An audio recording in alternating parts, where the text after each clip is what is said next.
أعوذ بالله من الشيطان الرجيم ادع إلى سبيل ربك بالحكمة والموعظة الحسنة وجادلهم بالتي هي أحسن إن ربك هو أعلم بمن ضل عن سبيله وهو أعلم بالمهتدين وإن عاقبتم فعاقبوا بمثل ما عوقبتم به ولئن صبرتم لهو خير للصابرين واصبر وما صبرك إلا بالله ولا تحزن عليهم ولا تك في ضيق مما يمكرون إن الله مع الذين اتقوا والذين هم محسنون اللهم اجعلنا من المحسنين. الحمد لله رب العالمين والصلاة والسلام على سيد الأنبياء والمرسلين وعلى آله وصحبه أجمعين. ثم أما بعد. السلام عليكم ورحمة الله وبركاته. Once again, I was actually very torn about what I'm going to talk to you guys about today in our brief gathering, and I think I'll try to cover as many thoughts as I possibly can in regards to this passage in the next half an hour or so. But if it is left over, I'd like to, inshallah, another time come back and complete this discussion. I think you've heard many khutbahs, many talks, lectures even, or maybe even read things about the importance of da'wah in Islam and conveying the message of Islam to others. And this is not a small subject. It's something that's given a lot of importance in the Quran. Allah talks about it quite often. And if you think of the sunnah of our dear Messenger sallallahu alaihi wasallam, one of his most common sunnah, one of the things he did all the time, essentially. If you look at his life, one of the summaries of his life is that he was a da'i to Allah. He called people to Allah. And that's all of the messengers alaihi wassalatu wassalam. So it's not a small portion of Islam. This is a big deal in our deen, this calling or inviting to Islam. But a lot of times we leave that subject very general. Like we say we have to make da'wah, but we don't really dig deep and ask ourselves, what does that really mean? And what does it mean? How do I get prepared? Or us as a community, us as an ummah, us as Muslim men and women, how do we get prepared to make da'wah? What are the prerequisites of it? And then what are the different kinds of da'wah and how do you engage in them? And how do you as an individual, I as an individual, how do we contribute to the work of da'wah in our deen? So these are very important questions that have to be answered, and Allah did not leave us without answers to these questions. He didn't leave us without answers to these questions.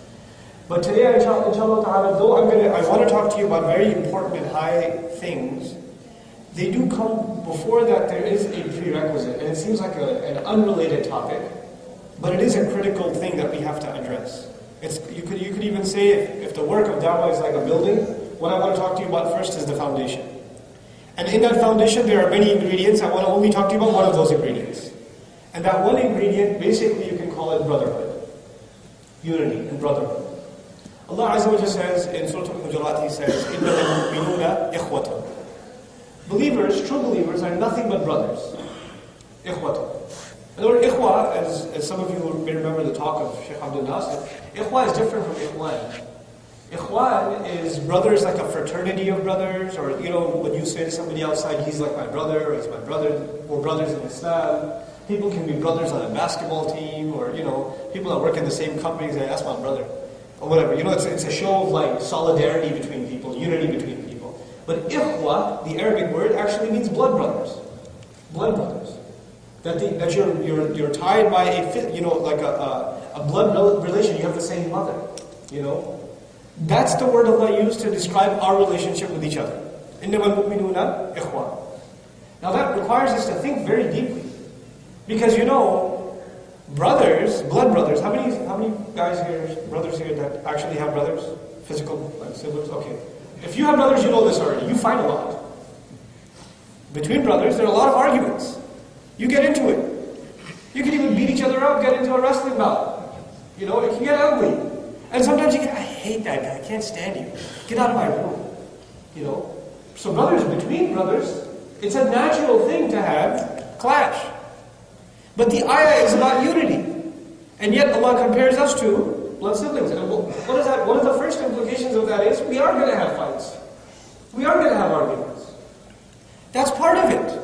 But you know what? Even if you're beating your brother up, somebody on the outside comes and starts beating your brother up. You know what you're going to do? Hey, that's my brother. I could beat him up. You can't touch him. You can make fun of your brother. You can make jokes about him. You can make fun of how short he is or how fat he is or whatever. Somebody else comes along and starts making fun of your brother. What are you going to do? If you have any sense of self-respect, you're going to say, hey, that's my brother. You understand? So even if you have kind of rifts in between, in the end, there is something stronger than any, it's this bond of blood is very strong. And beyond all the arguing and bickering, that bond has to be there. Now the reason I mention that is we say very easy to say the entire ummah, we are all brothers in Islam. The people in Egypt and the people in Indonesia and the people in Turkey and the people in Pakistan and Bangladesh and the people in Somalia, we're all brothers in Islam. Very easy to say that. But, the litmus test, if you actually believe that those are brothers in Islam, how much like a brother, like a true brother, sincere brother, do you act with the person praying next to you? Very easy to talk about the guy living in Turkey and say, those people are my brothers in Islam. Those people in Somalia, those Muslims in China, they're my brothers in Islam. Very easy. What about the brother praying next to you? What about the guy you give dirty looks to when you're walking out of the masjid? He's not your brother? What happened then? So we know what we do, we think of the big picture, and we easily forget what is right in front of us. The proof of whether we think this ayah is true for us or not is not when you think of the international sense of the word, and people get all up in roar. I'll open up a can of worms for you guys. Like, you know how in masjids across America, there's this huge debate about when to start Ramadan, and when to do Eid, right? For example, should we go global sighting? Should we follow this country or that country? Should we go local sighting? And if we go local sighting, which state should we go with? Etc. There's all this fighting. And then some people argue, we have to have unity in the ummah, and that's why we have to pray the same way. I'm like, wait. Hold on. Don't bring up unity. Because if we're going to talk about unity, right now we're in a situation where we don't even have clean hearts towards each other, well, Eid or no Eid. Even in regular salawat, even in our regular interaction with Muslims, we have all these things that these judgments that we pass against the other Muslims, right? Now the thing of it is, I want to share with you, in this regard, I want to share with you a story. When I was in New York, in my college days, this must be the year 1873, I was in Brooklyn, right? I'm in Brooklyn, and I used to go to the masjid of Imam Siraj Mahdi. You guys know who that is? Right? So when I was back in the MSA days, before I could grow a beard, I knew Imam Siraj. Right? And the thing to do was, if you want Imam Siraj to come speak at your MSA, you got to go to his masjid, and you got to go there at like 3 o'clock before Asr, and you got to wait there probably until Isha, until he hopefully shows up that day, if he's not traveling somewhere nationally or internationally. And you say, Imam Siraj, come on, we've been waiting all day, bro, come on. Hook us up. Our MSA tomorrow. What do you say? Lunch. We'll get pizza. And he was cool like that, so he would come, right? So I go to the masjid, and we're, a bunch of us brothers from the MSA, we go, and we're sitting there waiting for Imam Siraj to show up. And we see this kid, who's like really skinny, white kid, sitting in the corner, kind of looking around. This is after Jumu'ah, by the way. Imam Siraj didn't give the khutbah, so we thought maybe he'd come for us, or maybe he'd come for Maghrib. So we spent the entire day waiting. We're doing our homework in the masjid, right? So we see this kid, he's kind of looking around. So we just went over, said salam to him, started talking to him. And he had a funny accent when he said, wa alaikum salam. We started asking, so, are you new to the area, or, live in Brooklyn? He goes, no, I live in Brooklyn, but another part. And so when I started talking to him, guess what we find out? He became Muslim earlier that day. That young man had taken Shahada earlier that day. And before that, you know what happened with him? He was a devout Christian, a very serious Christian. He was doing Christian studies, and he used to go to a church. But he didn't like something about the church. He said there was a black church, and there was a white church, and there was a Spanish church, and all these churches were very ethnic, and they only cared about their own. And even though they talked about God and humanity, they only really talked about their own people. And even within that, they would fight with each other. And my heart was like, how can this be the right religion? So I started reading the Bible for myself, and I realized, there are a lot of laws in the Bible that Christians don't follow. So they started looking into who follows the laws of the Bible. Oh, the Jews do. So he goes to the synagogue, and he started learning the Torah. He memorized it. He learned Hebrew, and he memorized a huge chunk of Torah. And he was actually going to Yeshiva Institute in Brooklyn. Brooklyn looks like Tel Aviv, some parts of it. It's a very extremely Jewish community area. All the signs are in Hebrew and everything, right? So he's going there and he's studying Torah in the Yeshiva Institute. And you know what he says? After almost a year of studying Torah and memorizing parts of it and learning the language and being, these people, the leadership of the community, of the Jewish community, the Orthodox of them, they used to look at me as an outsider, as an inferior. Because when Israel, they consider themselves the chosen, right? So it's very hard for them to say, no, you can't come, you can't convert or whatever. But even if somebody does convert, they kind of look down on them like, this guy is, we own the religion, he's got it on rent. He doesn't really own it. So they look down on him. And he said, I sensed it. I sensed that they look down on me. They judge me every time they look at me. They make fun of me behind my back. I sensed it. I didn't want to feel like that. So I started looking again. Because if there's a true religion, then one thing that will be an easy sign of that true religion will be brotherhood. That's going to be a sign of it. That these people, their hearts have become soft towards each other. Because if God is soft in somebody's heart, then anybody else who believes also, there will be nothing between them but brotherhood. So he ends up in Masjid al-Taqwa. Thankfully, of all of the 300 masajid in New York, in the 5 boroughs at that time, now there's 700 or 800 or something, he ends up at the right one, alhamdulillah.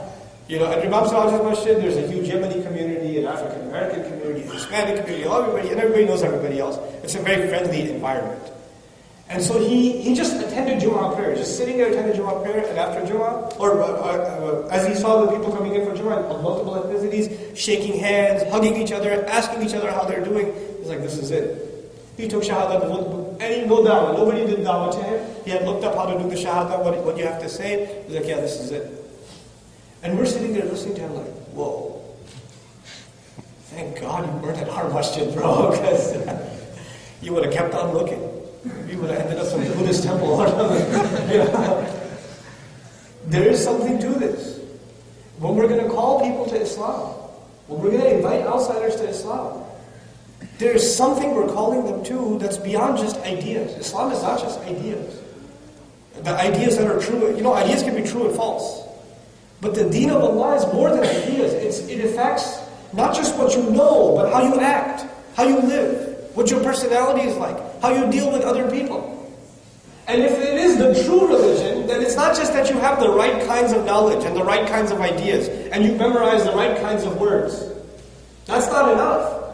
But your personality shows it. And that in and of itself becomes da'wah. That in and of itself becomes a call to brotherhood. Or a call to peace and harmony. Because one of the most fundamental aspects of harmony is harmony between human beings. And our deen, it gives us that. It gives us, Allah says in the Quran, He says about the believing community, He says, وَأَلَّفَ بَيْنَ قُلُوبِكُمْ. He put love between your hearts. He put love between your hearts. Now think about that. Allah said about you and me, the believers, that He put love in between our hearts. What is the only basis of that love? What's the basis? What is the reason for that love? Why would I love you? I don't even know you. I'm not from the same country as you. I don't speak the same language as you. I'm not the same age as you. I don't have the same profession as you. I have nothing in common with you except what? La ilaha illallah. That's it. Muhammadur Rasulullah sallallahu alaihi wasallam. That's enough. And it's not any kind of like I like you or I don't hate you. That's not enough. Allah said He put love between us. He put that love. Which means it's not any weak kind of love. It's not just any kind of love. It's not just some average relationship. This relationship, I didn't create it. Who did? Allah did. Allah put that love. So if you and I don't feel like brothers, if you look at me and you're like, this guy, I can't stand him. And I look at you like, here's another joker. It's like, there's thoughts going on in our head. Then maybe Allah is not talking to us. Because Allah is talking to true believers. True believers have love. If we don't feel that about our brother, if we don't have that feeling, then maybe we're not the audience that Allah is talking to. Because that ayah is about believers. That ayah is about people who have turned back to Allah, who used to be at the edge of hellfire and Allah pulled them back. وَكُنْتُمْ عَلَى شَفَا حُفْرَةٍ مِنَ النَّارِ فَأَنْقَذَكُمْ مِنْهَا. هذا في الآية. This is the message of the ayah. You were at the very tip of the hellfire and He pulled you back. He brought you into this brotherhood, into this Islam. I wanted to not talk to you about brotherhood today. I want to talk to you about da'wah. That's what I want to talk to you about. But I can't talk to you about da'wah until we make, that's the building, what you need first? The foundation. And one of the parts of that foundation is our brotherhood. That's our brother, you know.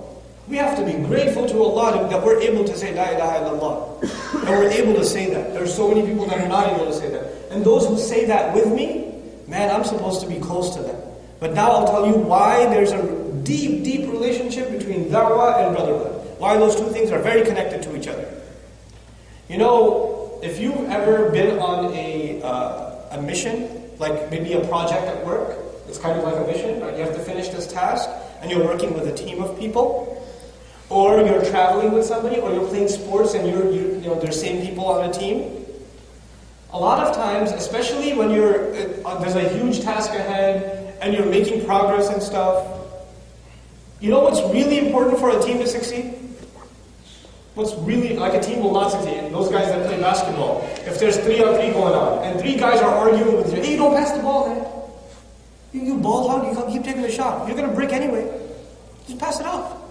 Why do you give me like these law passes? Why does a bullet pass to my face every time? And they're arguing with each other, right? And the other team is synced together, they're passing, they don't even have to look at each other to pass the ball. And it's like clockwork, right? Who's going to win? The team that is arguing with each other, or the team that's synced together? The team that's synced together. The team that's like, even if they have a problem, they get together, bro, do this next time? Okay, I got you. All right, handshake. There's no arguing, there's no criticism, there's no cynicism. That's teamwork. The same thing happens at work or no? If you have a team that's doing a project, if you're arguing with each other, the job doesn't get done. If you have a job to get done, what must you have? Synchronization, unity, brotherhood. You have to have that. And especially when you do a big job, and you're together, like, you know, you see like a close big job example, even though I don't like to give the examples from professional sports, is teams in sports. When they win a championship, when they win the bowl, when they win whatever, they're hugging each other, they're going crazy, we made it. There's this brotherhood between them. And forever they'll remember this is what unites us. We were brothers on the team. We did this together. You understand? The same thing happens with soldiers. When they go on, you know, when they go on in the military, not every soldier knows everybody else. And actually this even happens in the United States military, for example. You have, you know, it's separated into branches. So the Navy is separate, and the Air Force is separate, and the Army is separate, and the Marine Corps, etc., etc. They're separate branches. And a lot of times the different branches, they hate on each other. They can't stand each other. But if it happens that on the battlefield, there's a Marine, and there's an Army soldier, and they end up together somehow in a difficult situation, right? And they help survive together. Doesn't matter if they're from separate places, what happens after that one mission? Forever now they are brothers. This is my boy right here. You know, he's going to call him every week and this and that. A bond is created when you're on the same mission. Now I'll come back to da'wah. One of the main missions of our ummah is to do the work of da'wah. If we're not brothers, that mission can't get done. You can't do it individually. Da'wah, you can do a little bit of da'wah individually, but it doesn't mean much. In the end, it's a collective effort. It's a communal thing. It's a communal thing. That job will not get done unless we're synced together. Unless we take advantage of each other's talents. And we don't reinvent the wheel. A lot of times there's a reinvention of the wheel. You know what that means, right? Somebody else is doing it and you do it over again. No, you need to build off of that and do something more. You know, that's what synchronization is all about. No two people are doing the same thing. People are complementing each other's efforts. That doesn't happen until this brother. So now I want to give you some idea, at least in these last 15 minutes or so, I want to give you some idea of some aspects of da'wah that are not often talked about. That at least inshallah helps us organize our thoughts about the work of da'wah. There's an ayah in the Quran that basically gives us a clue that there are going to be 3 stages of da'wah. There are going to be 3 kinds of da'wah, you could say. Da'wah, once again, for those of you who don't know the Arabic term, inviting people to Islam. The invitation to Islam. Okay? 3 kinds of people that they're going to be. The most common, the first one, is going to be masses of people, the majority of people, the common masses, you can call it. Ash-sha'b in Arabic, right? The common people, everybody. And you know, at the level of everybody, you need to be able to deliver a message that anybody can understand. It's a simple message, it's a straightforward message, and it's a message full of good advice. It's good advice on how people should live, what they can do to make their life better. In the end, our religion, one of its most essential benefits, if you follow it, if you believe in it, if you practice it, it makes your life better. It brings peace to your marriage, it brings peace between you and your friends, it brings you peace in yourself, it brings you peace at the workplace, you're not, you're at peace with yourself and others around you. It brings you these benefits. And for the masses of people, what is needed? Good advice. That's the kind of da'wah that's needed at the level of the masses. They need to be shown the beauty of this deen and how it's good counsel and good advice. As I talk about da'wah today, I want you to remember how many kinds of people? Three kinds of people. But I also want you to remember that da'wah is 2 parts. So at every one of these levels, there's 2 parts. And those 2 parts are speech and action.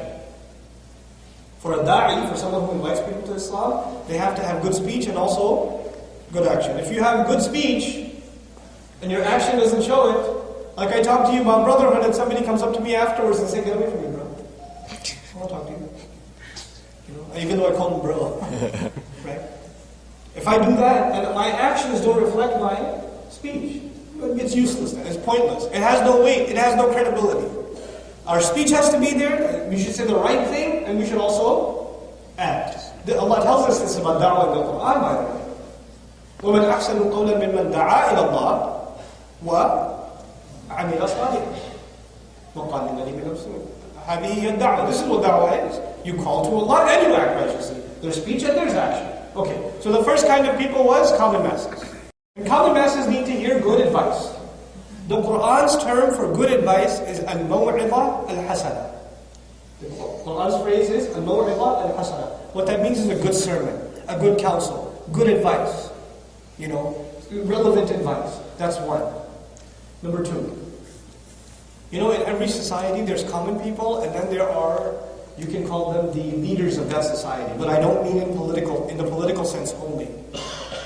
Leaders in a society are, the better term for them is the intellectual elite.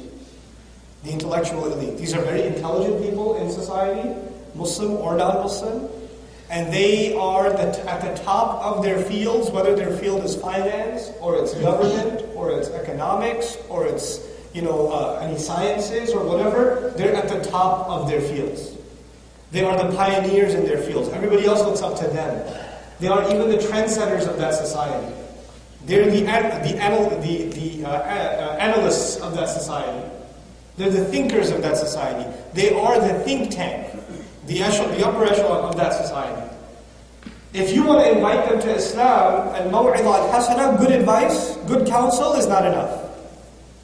Because these are really smart people, what kind of questions do they ask? Easy ones or hard ones?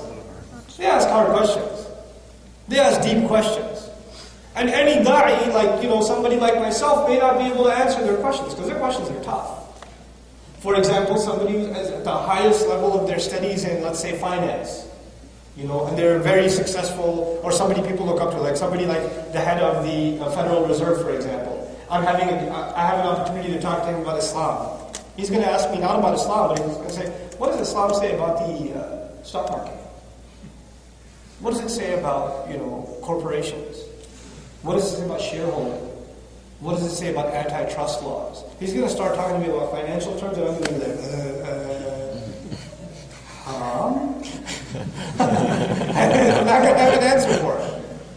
If he's asking me at a certain level, if I have to give him Islam, I have to give him Islam at what? At his level. At his level. And it's not like that's a bad thing. We're supposed to present Islam at every level. And if people are at different levels, we have to be able to present our deen at different levels, you understand? Now that advanced level of presenting our deen, is that going to benefit everybody? If I start giving a khutbah about, antitrust laws and corporations and, is that going to benefit everybody? No. What did most people need? What did I tell you? Good advice. Good advice. Good advice. But then these upper echelon, they need special kinds of da'wah. Special kind of wisdom is necessary to deal with them. Okay, now we've got 2 kinds of people. Now let's imagine we're living in a happy time where we realize that our young generation, we have to turn them into what? Da'is.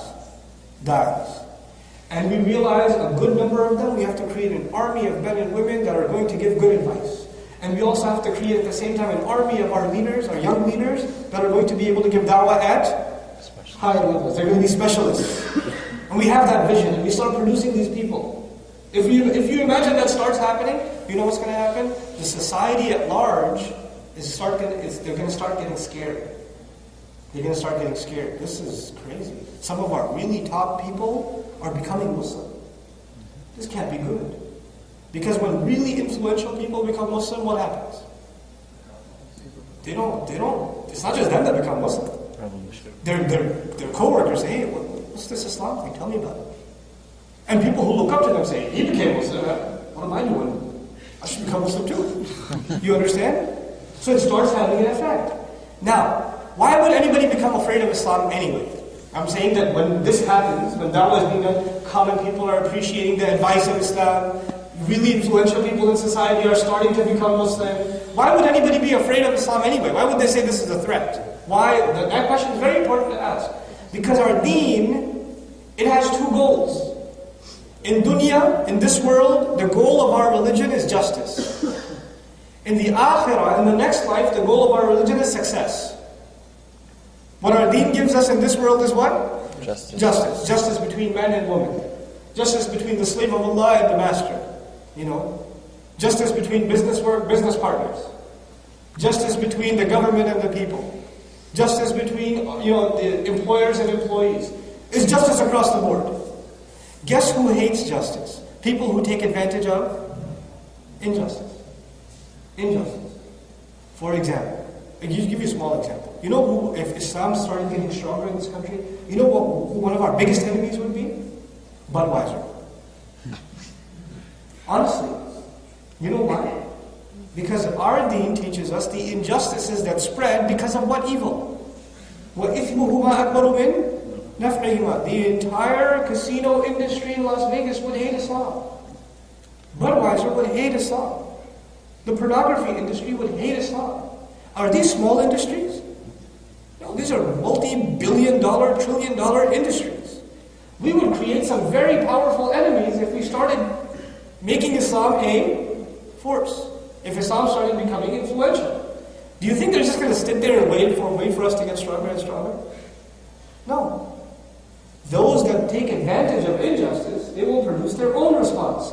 They will find their way of stopping this da'wah. And they do many things, and we'll inshallah, on another occasion, I'll talk about what they do to try to destroy or to do the work, undo the work that we're trying to do. By the way, I'm talking about all of this, and how much of this is actually happening right now? How many da'is are we producing? And how many people that can speak at the intellectual level are we producing? Is this really happening right now at the organized level? No, this is all theory right now. We need to know this so we can put our heads together and get to work. Because this ummah has work to do, But anyway, you know what they do? If you reach this level, then what they do is they produce these talkers, very eloquent, very sharp talkers, whose only job is to talk trash about Islam.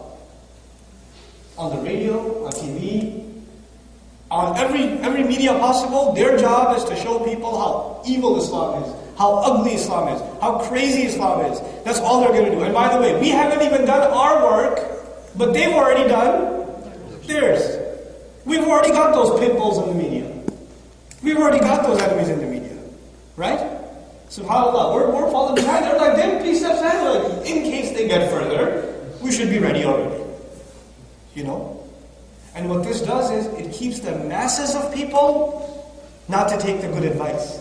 Because before they hear the good advice, what did they hear about Islam? That it's evil. That Sharia law is going to hurt. Right? That's what they hear first. They don't hear our message first. And that's our fault actually. If Muslims have been in good number in this country for 2 or 3 decades, our da'wah should have been way further than it is right now. Every household in this country should have known what Islam is. In one way, shape, or form or another. Not from anybody else, from us. They should have known it from us. That's our failure.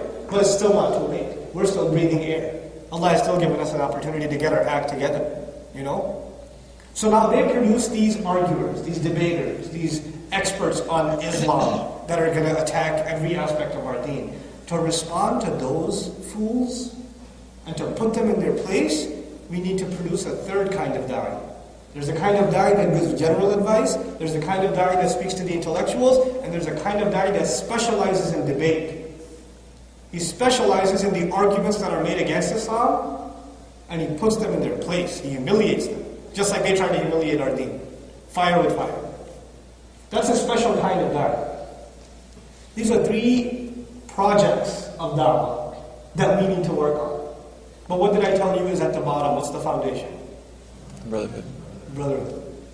If we truly have brotherhood, we can sit together and think about this stuff. And say, what do we do? There's this young man in our community. There's this young sister in our community. She's teaching at the Sunday school. She's volunteering with the youth program. I think she would be good in this area of da'wah. We need to help her become that. And then she can inspire other young girls to do that. She can become, a carrier of a good message to women across the country. If we're going to really carry da'wah in this country, we have to make da'wah to women. And to really make da'wah to women, who do you need? Women da'iyat. We need them. There's a need for them. If I talk about the benefits of hijab or this or that, they're going to say, you can. Yeah, figures. Right? But if a woman speaks about it, if she stands up and talks to other women about why she's wearing the hijab, why she's a Muslim, why she's not oppressed, why Islam actually may give her freedom. It didn't enslave her, it gave her freedom. Before Islam, she was enslaved. After Islam, she feels free. If she starts talking like that, then you're creating a serious wave in the society. But we're not going to be able to invest in our people unless there's brotherhood first. Now, the final 2 cents I want to share with you. I gave you 3 concerns in da'wah. Can you remind me what they were? What's the first area of da'wah? General message. Second area of da'wah? The intellectual elite. And third area of da'wah? Debaters. Specifically debaters. And within each of these layers, within each of these areas of da'wah, there are specializations. Like within general masses, we need da'i specifically for teenagers, because they got weird problems that a specialist has to deal with. Who's going to talk to teens? I can't talk to teens. People think I can. I can't. I don't know. They're on a different planet at this point, as far as I'm concerned. Abdul Rahman can talk to teens, I think, a lot better than I can. But I'm just I'm lost. Not the show, guys, not the show. Then there's the da'wah to men. There's da'wah to women. There's da'wah to families. There's da'wah to parents. There's da'wah to children. There's da'wah to our seniors. There's da'wah to the Christian community. There's da'wah to the Jewish community. There's da'wah to the Hindu community, the Buddhist community, the agnos community, the atheist community. They all need maw'idah hasana. They all need it. They all need good advice. And then when you get to the intellectual level, there are different specializations, and we need specialists in each of these areas. And when it comes to debate, there are people who are debating against Islam from a political point of view, they're debating against Islam from a hadith point of view, from a Quran point of view, from a Sharia point of view, from a social justice point of view. They have these different angles from which they attack Islam. From a historical point of view, they'll attack whether the Quran is the same Quran from the time of the Prophet or not, and they'll make documentaries about it. We need responses from each angle. And mashallah, we have the manpower. We really do. We have the manpower. And we have amazingly talented, intelligent youth that can become resources. They can become, treasures for the ummah. They really can. We have to invest in them. I'll give you just one example of it and I'll conclude. Some time ago I met this young guy. Did I tell you about Kevin? Any talk before? Never told you about Kevin? Kevin's a good friend of mine. I met him in Chicago. I was teaching an Arabic class in Chicago, and I met this young brother named Kevin McInerney, who had become Muslim in college. He went to University of Chicago, philosophy major, wanted to go to law school after that, and he had a 4.0 GPA in philosophy. Okay, and he's originally, I think 2 generations back, they're Spaniards, but he's a white American, you can say. His Anglo-Saxon is white guy, but he's originally Spanish, from Spain, not Latin America. Okay, so this guy gets a 4.0 GPA in philosophy, hardcore atheist. He used to have a video blog about atheism and how stupid people are that believe in God. That's what his video blog used to be on YouTube. And he had like hundreds of thousands of hits on it. Senior year of college, he became Muslim. Senior year of college, and he became Shia first. He was given dawah to Islam by a Shi'i guy in college, and he became Shi'i. And he was a Shi'i for 2 years. And then on his own research, he became Sunni.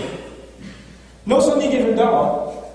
No Sunni went talk. He just on his own research, he said, no, this is the right way. And he became a Sunni. And then he started another video blog. And that was about how stupid atheists are. Right? And how dumb their arguments are, and how stupid he used to be, and etc. Hundreds of thousands of hits again. And you know what? Atheists leave death threats on their trolls at the bottom of his video. They leave death threats against him. And he says to them, who's the extremist now, huh? Yeah. And you know what he did one time? SubhanAllah, and this is amazing what he did. This is kind of controversial what he did, but I thought it was crazy. It was awesome. He put on this, you know how the Philistines have the scarf that's black and white, the checkered? He wrapped it around his head, and he's got this black screen behind him, and he's holding a paper, and he's reading something really angrily in English. About how we will not tolerate disbelievers, and we will wipe them out, and blah, blah, blah, blah, blah, blah, blah. It's going off, right? And then he puts it down, and he takes the thing off, and he zooms in on the paper. Part of it was quotes from the Bible, the rest of it's from the KKK.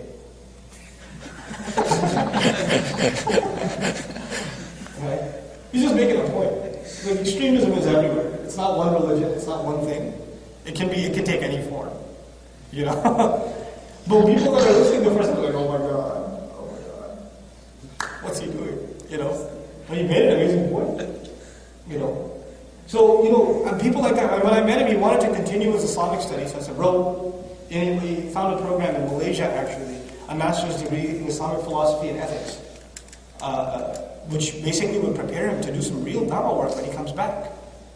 So, alhamdulillah, he left, and may Allah give him success in his studies. I think he should be back in a couple of years. And he'll be an asset to the entire country, inshallah ta'ala, when he comes back. But there's talent like that. It's just all over the place. If we were really a community, we would spot that talent before they had to look for solutions. We would say, come on, let's go. We'll help you out. This is all of our problems. This is not one person's problem, one person's project. Similarly, I think Sheikh Nouman gave the khutbah today over here in Plano. His project in Los Angeles, it's awesome. I've been there. I spoke at their fundraiser almost a year ago. That project is amazing what they're trying to do. And I think it can be replicated all over the country. What he's doing is very intelligent. And one of the things that makes him unique, this brother, is that he was at Deloitte and Touche before. He was in the 90s he had a 6-figure salary. If he had stayed in that job, right now he'd have a 7-figure salary. He left it to do this project. Just to do this project. And his philosophy was, we have to come up with a better way of financially managing Islamic projects. And so, if inshallah you'll get an opportunity to speak to him when he comes back, or maybe visit his website and see how it's revolutionary what he's trying to do. None of the fundraising these people do goes towards operational expenses. All of it goes to the capital expense of building. Because they have such a good business plan that they don't have to fundraise to keep the institution going. They don't have to do that. That comes from tuitions and whatever programs they're running. So once they're done raising the funds for the building itself, fundraising stops, end. That's their pledge. We're not going to fundraise. That's how rock solid our business plan needs to be. I mean, we need people like that. People, planners like that can take our community forward. Bottom line though, in this brief conversation I wanted to have with you, I wanted to give you at least some picture of the kinds of areas of da'wah work that are needed. And the kinds of the prerequisites we all have to fulfill, and how we have to become a family, wallahi. We're all brothers in Islam, but people that are living in Plano or are praying at the same masjid and you're coming here for Jum'ah, you have even more reason to be brothers. You are brothers even by proximity on top of Islam. And you have the opportunity to share salams with each other, fulfill the saying of the Prophet ﷺ, Afshu salam. That makes you even more brothers. And when you're supporting the masjid, you're supporting any cause locally, like even the Fresco community here, that makes you even more brothers. And that should increase your brotherhood. It shouldn't happen like everywhere else. You know what happens? The bigger the masajid get, the bigger the nastier the arguments get. It happens all over the country. I'm not pointing at any one masjid. It happens all over the country. And the harder people's hearts get, the more apart they get from each other. No. The more we grow, the more our unity should grow. Our brotherhood should grow. Our tolerance should grow. That has to happen because we have a huge project ahead of us. We can't even start thinking about that project if our prerequisites are not met. And Allah is expecting results from us. The clock is ticking.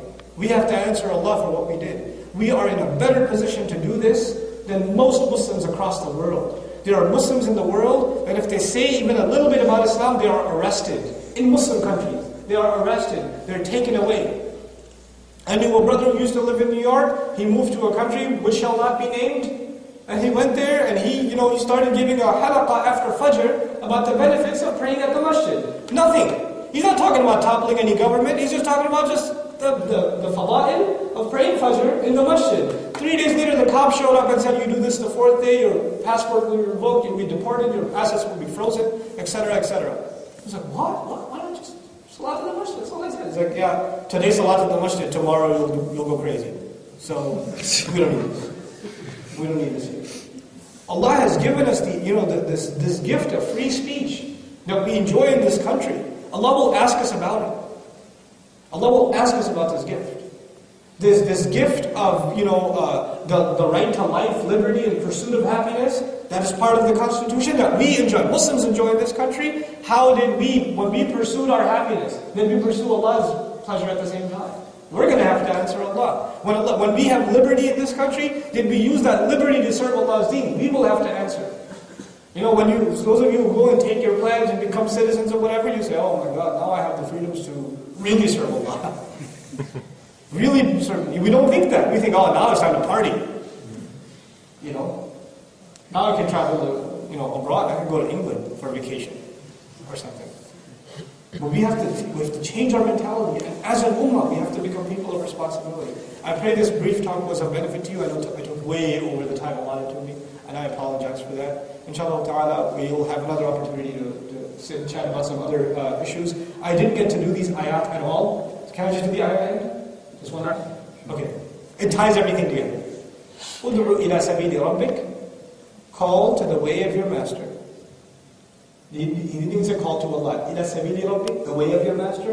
In other words, when we call people, we have to let them know this deen will be a struggle. When you go on a road, it's hard. You get tired. It's not just an easy thing you come into Islam. We have to call people to this struggle. How would you call these people? بِالْحِكْمَةِ وَالْمَوْعِظَةِ الْحَسَنَةِ وَجَادِلْهُمْ بِالَّتِي هِيَ أَحْسَنُ. With wisdom. There's a higher elite of society. How do you call them? With wisdom. وَالْمَوْعِظَةِ الْحَسَنَةِ. With good advice. Who do you give good advice to? How people? وَجَادِلْهُمْ بِالَّتِي هِيَ أَحْسَنُ. And you debate them in the way that is best. Who is this? The debater is the respond. He's all three in one ayah. All three in one ayah. And he says, إِنَّ رَبَّكَ أَعْلَمُ. هُوَ أَعْلَمُ. Your master, he truly knows best. بِمَنْ ضَلَّ عَنْ سَبِيلِهِ. About who's been lost or who's misguided from his path. Allah knows. In other words, when you do da'wah, don't expect people to become Muslim. Allah knows who's guided and who's misguided. That's not your job. Your job is to do da'wah. وَهُوَ أَعْلَمُ بِالْمُهْتَدِينَ. And he knows who are committed to guidance. You don't worry about that. You just do the calling. You just do the work of da'wah. The results are with Allah. What an amazing way Allah summed the entire philosophy of da'wah together in one ayah. This, by the way, is surah number 16. Those of you who would like to read the passage yourselves, the entire passage is very powerful. Surah number 16, and this is ayah number 165. 165. With that I conclude. Barakallahu li wa lakum fil Qur'an al-Hakim wa nafa'ni wa iyyakum bil ayati wa dhikr al-Hakim. Assalamu alaikum wa rahmatullahi wa barakatuh.